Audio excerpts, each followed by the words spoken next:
Hi, Deb Pervin here, and today's Tuesday Tweak is entitled "Cash is King."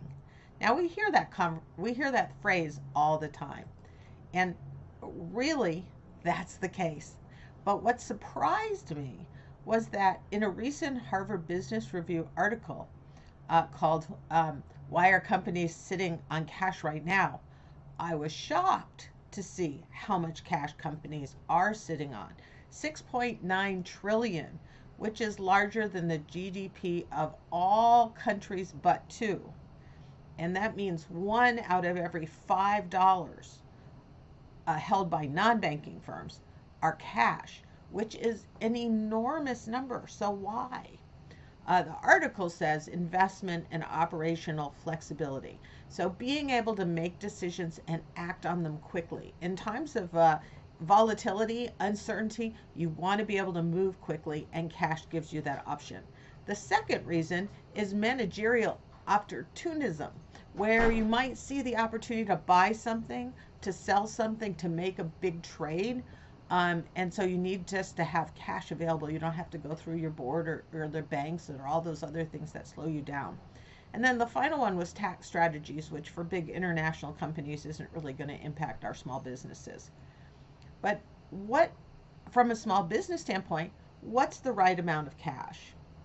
And so, it depends, right? It depends on your industry. It depends on your client base. So let me give you some examples.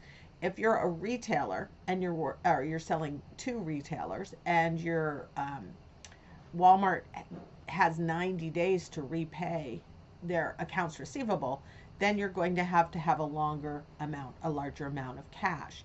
If you're a restaurant where you're getting cash, you're going to need a smaller amount. So it really depends on industry, and then your client base. Are your clients all paying you in 30 days or supposed to? That's going to be a lot larger number than that Walmart client. Make sense? Okay, so how much cash? I recommend you start with 1 month of expenses.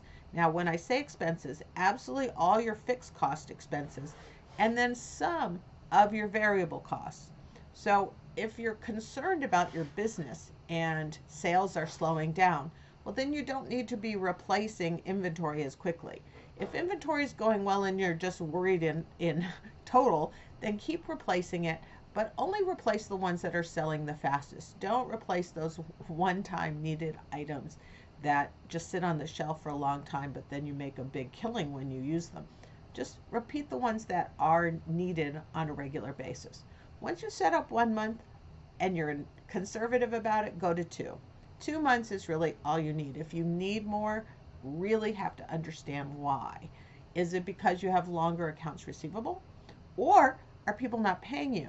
In which case, the need for cash then is a big red flag. Take care of it. Figure it out. Get paid. Now, the other question that I get asked is, what about a line of credit? A line of credit is an excellent idea. It mitigates some of the cash need, but sometimes the banks, just when you need to borrow, is when they crack down, which again is why we see the large companies holding cash. This is Deb Pervin. Thanks for listening to another Tuesday Tweak, and I'll see you next week.